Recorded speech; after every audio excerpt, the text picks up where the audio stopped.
कृष्णाय वासुदेवाय हरे परमात्मने प्रणता कलेशनाशाय गोविंदाय नमो नमः। HS भारद्वाज यूट्यूब चैनल पर आप सभी का स्वागत है। आज मैं आपको उत्पन्ना एकादशी के उपाय बता रहा हूँ। दोस्तों ध्यान रखना है, उत्पन्ना एकादशी का जो व्रत है वो 26 तारीख को ही रखा जाएगा। योग इसी दिन का बन रहा है, तो इसी दिन आपको व्रत रखना है। सुबह स्नान करते समय जल में गंगा जल डाल करके स्नान करेंगे, इससे गंगा स्नान का फल प्राप्त होगा। उसके बाद में आपको भगवान शिव का अभिषेक करना है। इस दिन एकादशी माता उत्पन्न हुई थी, इसलिए उत्पन्ना एकादशी कहा जाता है। और इस दिन भगवान शिव की पूजा करने से भगवान कृष्ण प्रसन्न हो जाते हैं।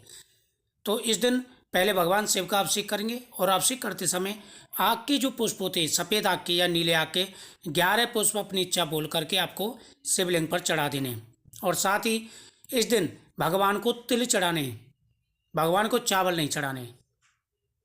दूसरा उपाय, आपको इस दिन गौशाला जाना है और गौ माता को एक फल खिला करके आना है, गुड़ और फल अपनी इच्छा बोल करके।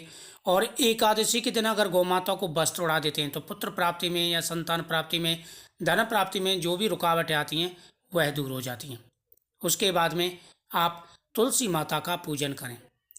तुलसी माता की पूजा करते समय तुलसी माता से प्रार्थना करेंगे और तुलसी पत्र भगवान को समर्पित करेंगे। लड्डू गोपाल जी को, सालग्राम जी को तुलसी के पत्ते समर्पित करने हैं।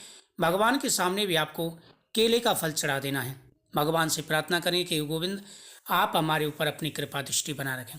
फिर वहीं बैठ करके भगवान के सामने बैठ करके आपको एकादशी की कथा का श्रवण करना है।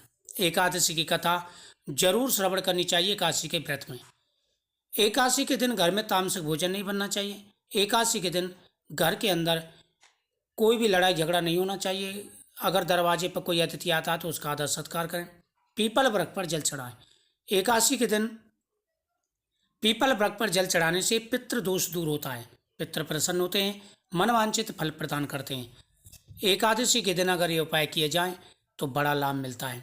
एकादशी के दिन पूरे दिन व्रत रखें, फलाहार करें और दूसरे दिन पारण करें और फिर जो व्रत का फल है भगवान को समर्पित कर दें। इससे आपको बड़ा लाभ मिलेगा। भगवान के सामने रखा हुआ प्रसाद जरूर खाना है और एक धागा लेकर के, एक चुनरी लेकर के तुलसी माता को समर्पित कर देनी है। धागा दूर से ही तुलसी माता के सामने रख दें और चुनरी जो उड़ा दें, मनोकामना पूरी होगी।